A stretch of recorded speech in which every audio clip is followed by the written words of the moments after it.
Okay,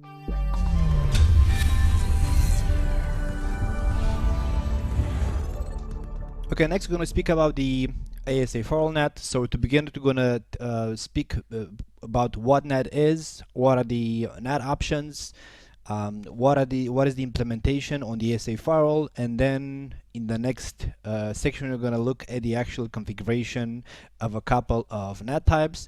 But of course, for the CCNA exam, we're just going to do some basic configurations back and forth, because otherwise NAT by itself, it is a very big technology, a lot of options, features, and a lot of things that you should ideally be aware of. So to begin with, let's start with the basics. So what is actually NAT? Again, let's think about the acronym. So NAT stands for Network Address Translation, which pretty much is self-explanatory. Basically, we would want to translate network addresses, which means, because the network is the TCP/IP layer 3, it means we want to translate the address from the layer 3 header, which is going to be nothing else but the IP address source and destination. So given that a system performing NAT, which can be of course a router, a switch, a firewall, whatever layer 2 device has NAT capabilities, that system may change depending on the NAT configuration or translate the following fields from an IP flow. So based on your NAT configuration, that NAT device may choose to change or translate out of the source IP address, the destination IP address, the source TCP/UDP port, or destination TCP/UDP port. So either of them or all of them at the same time. Now it is called network address translation, even though we can also translate layer 4 information, probably because initially NAT was designed, let's say, to translate layer 3 only, and at the same time it doesn't make sense to translate layer 4 information without translating also layer 3 information. So NAT device again may choose to translate or change any of those 4 informations, or all of them, or any combination of them, of course based on your configuration and the capabilities which are supported by the NAT device. So now a bit of history, which it is going to make sense based on what we're about to speak next. So although today we use NAT in different designs with various scopes, we use NAT to provide communication between overlapping subnets. Like for example, imagine you have like 2 companies, company B, they want to speak with each other, IP traffic back and forth, and of course, but it can happen that both companies internally use the same IP addressing, the same private IP addressing. Like each of the companies has, let's say, 10.10.10.0.10.10.0.4, and each company wants to provide communication with the other company, but because it's the same subnet, in order to make that connectivity happen, we are gonna need to configure a NAT both ways in that specific design. So nowadays we use NAT for a lot of purposes, but to better understand the NAT configuration and the NAT terms, we have to understand what is the initial scope of NAT, which is nothing else initially but to provide connectivity between LAN resources and the internet. That was because per the RFC 1918, in the LAN, on the inside network, on the protected network, usually you have private IP addressing, and the problem is that private IP addresses are not routable on the internet. Like for example, if you look at our diagram, assuming that this is our network border in here, where in this direction it is the internet. So in that direction we have the internet.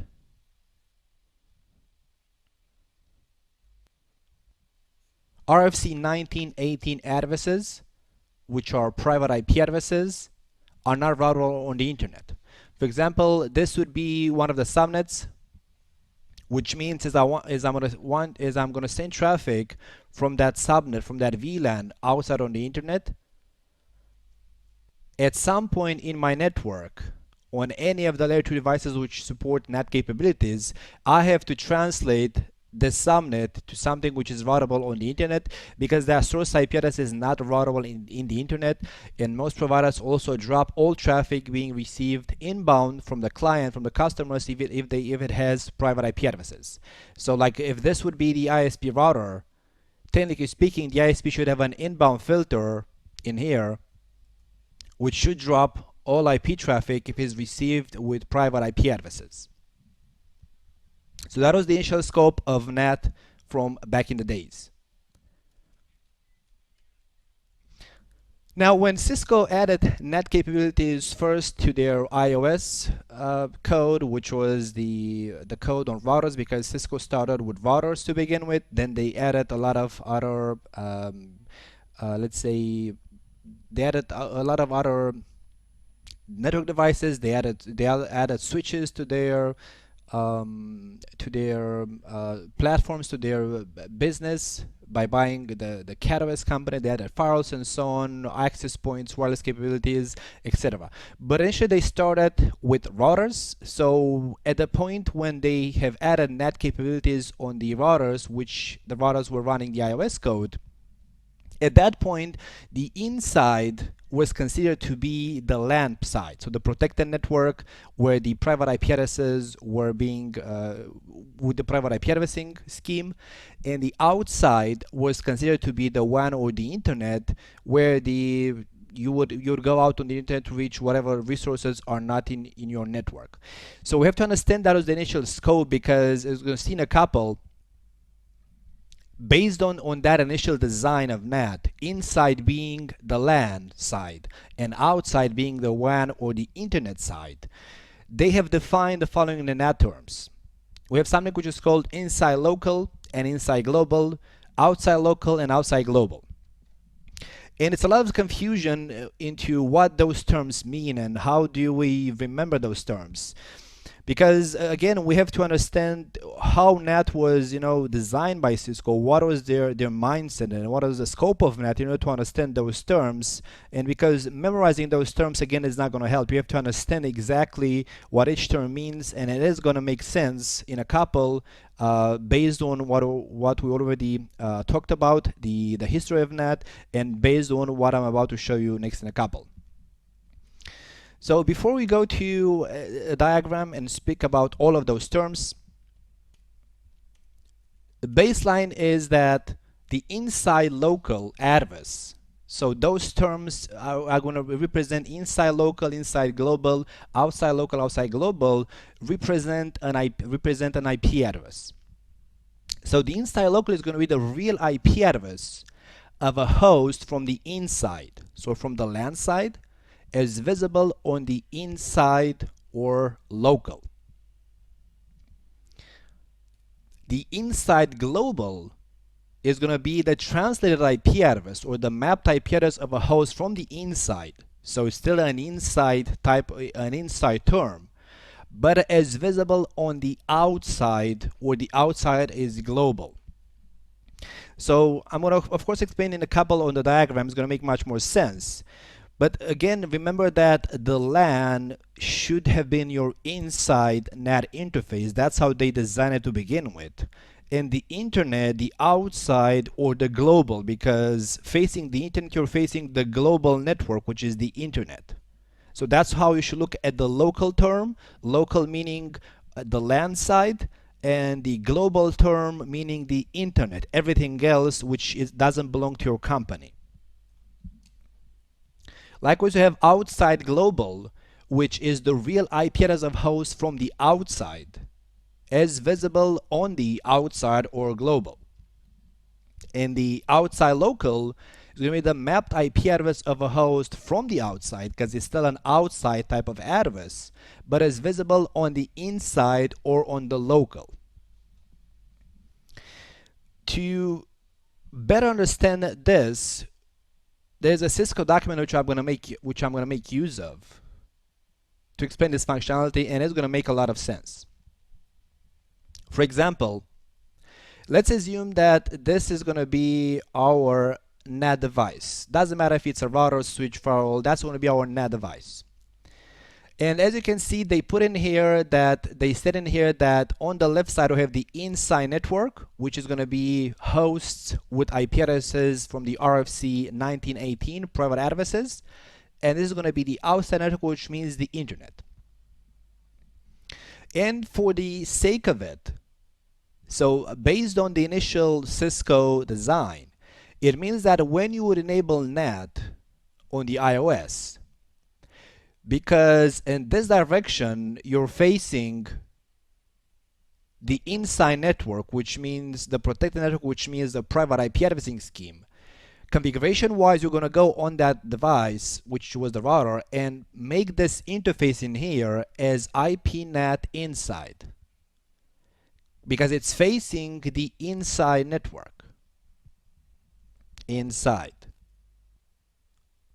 Likewise, because in that direction you're facing the internet, the outside network, or the global network, which means the internet, you're going to configure this interface as your outside NAT interface. So the interface facing the LAN, the inside is going to be the inside NAT interface. The interface facing the WAN, the internet, or the global network is going to be the outside NAT interface. So now, following this use case, let me actually zoom in a bit more. So given that this is going to be our inside NAT interface, inside, and this is going to be our outside NAT interface, let's assume that you have a packet flowing this way. So this host wants to get access to the internet. And let's make that traffic flow so in that direction. Let's assume that this host in here, this host, has an address of a private address of, let's say, 10.10.10. 10.10.10.10. And this host in here, being the outside host on the internet, has, let's say, a public address. So it's going to be an address of, let's say, 2.2.2.2.2.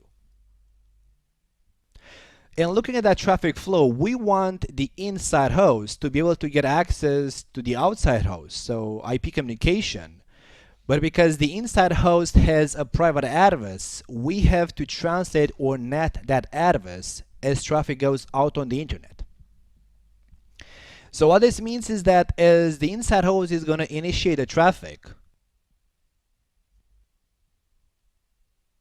is going to be initiated with a source of 10.10.10.10, destination of 2.2.2.2. So that's what our router which performs, and that is going to receive as an IP packet. Now this address, this is going to be the inside local address. Now inside, because it's an IP facing the inside NAT enabled interface. And local, because it's facing the inside NAT interface, which means it should be the real address. The local stands from local LAN, basically the local area network, which means the private IP addressing scheme. So inside local means is the address facing the inside interface. And because that's the inside interface, it means it faces the local area network. There we go. That's why the term is inside local. Now, when the router receives that traffic, the router has to translate the source address before routing the packet out on the internet, because otherwise that source address is not routable. So when the router sends that traffic further on to the destination, it has to translate the source address to something which is routable. Let's say it's going to translate the source address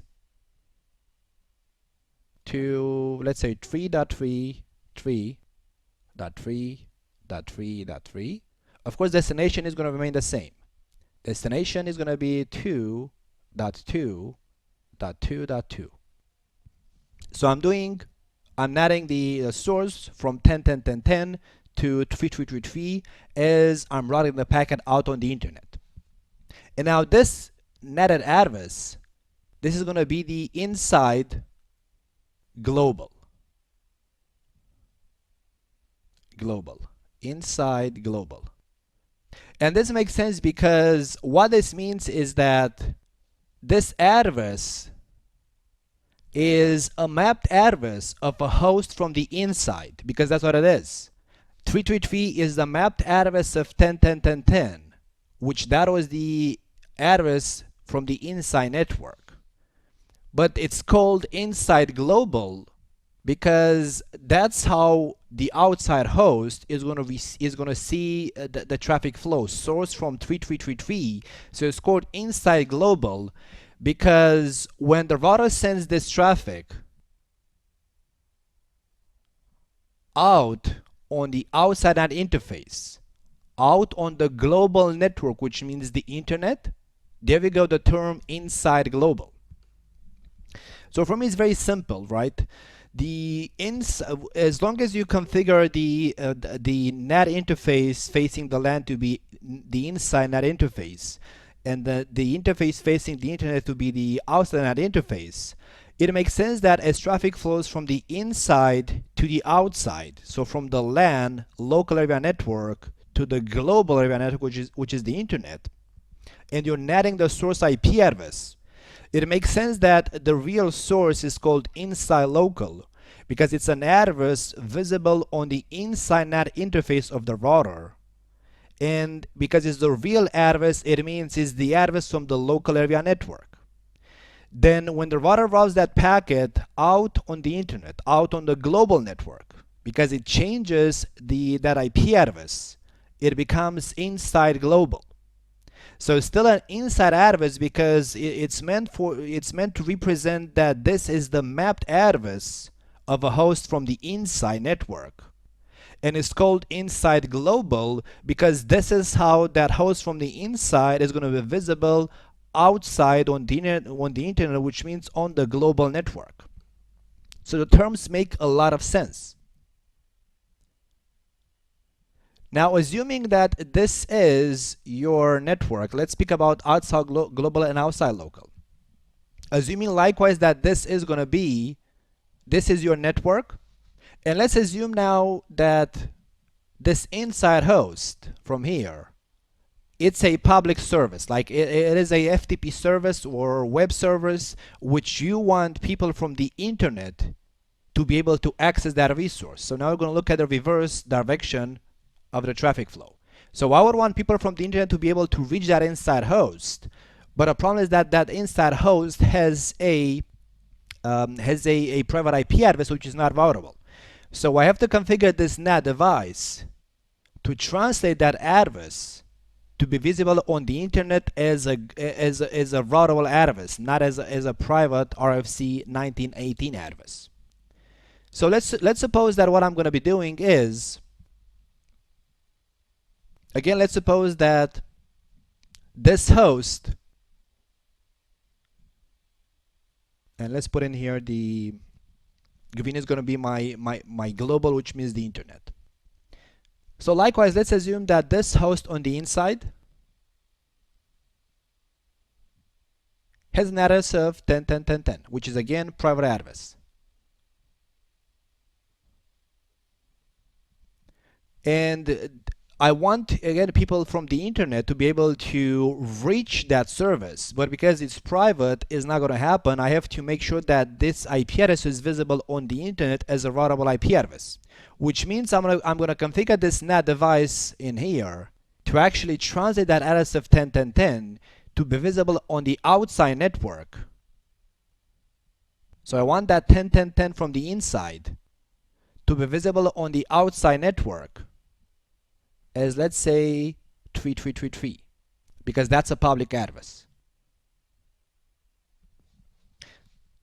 And again, also let's assume that this host in here that host from the internet has an IP address of 2.2.2.2.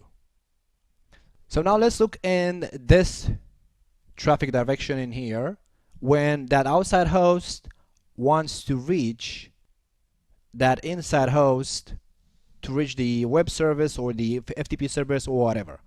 And again, I'm assuming, and that's a good design we should follow up, that this is going to be your inside NAT interface, and the interface facing the internet is going to be your outside NAT interface configuration wise. Outside NAT interface. So now, when the outside host initiates traffic towards the inside host, the source of the traffic is going to be 2.2.2, the outside host. Destination is going to be the mapped address of the inside host, which has to be routable on the internet. So now the router is going to receive that traffic.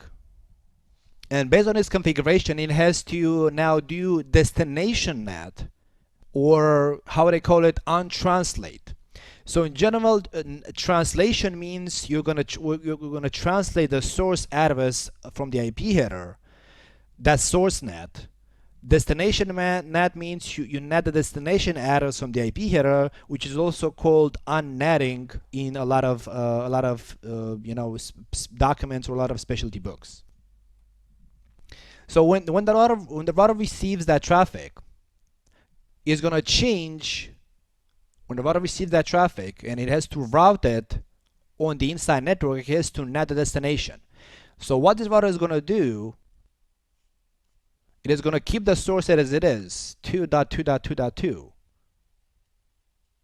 But it's going to NAT the destination now to 10.10.10. So as the router routes the packet on the inside NAT interface, it's going to change the destination from 333 to 10.10.10. So it's doing destination NAT at this point.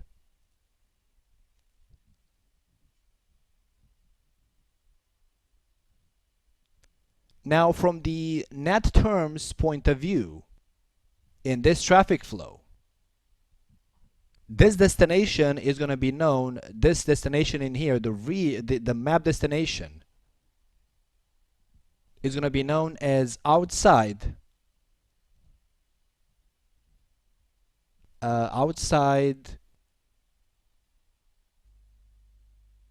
actually it is, let me think if I chose the right example, because it's an address on the inside.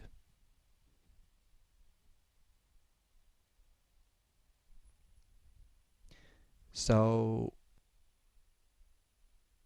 it's gonna be, let me give a couple of sentences. I'm not sure if I got the right example to confirm this.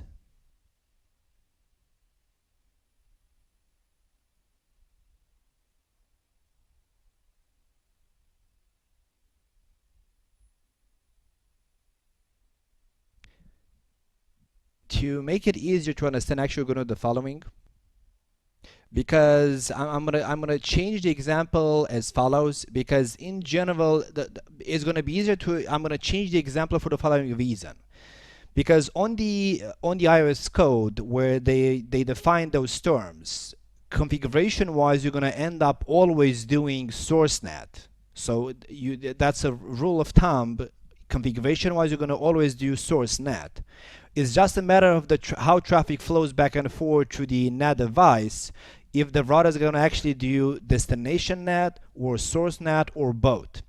But configuration wise, you're going to always end up configuring source NAT.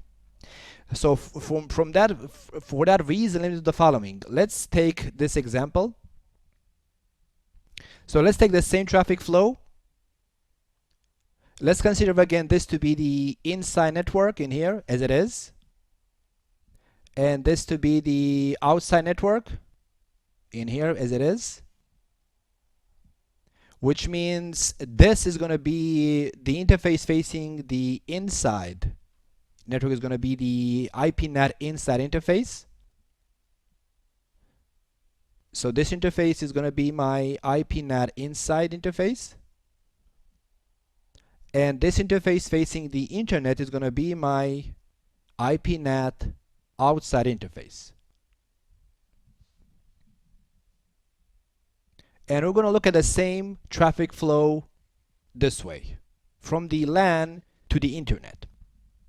And now let's assume that, for example, in this case, let's suppose that the inside host, because that can happen, a lot of companies still have a huge pool of public IP addresses, which they actually used for internal IP addressing. Let's suppose that this time the inside host has a public IP address, which is going to be, let's say, 3.3.3.3. And we're going to assume that now the outside host has a private IP address, which is going to be, let's say, 20, not 20, let's say 10.11.11.11. So that's a host which runs a FTP or a web service or whatever, which I want to be reachable out on the internet. So because it has a private IP address, it means that some device in here in the transport network has to translate that private IP address into a public IP address. And in my case, I'm going to consider that this router is going to do a translation to make sure that this private IP address is being visible on the other side of the router as a public IP address.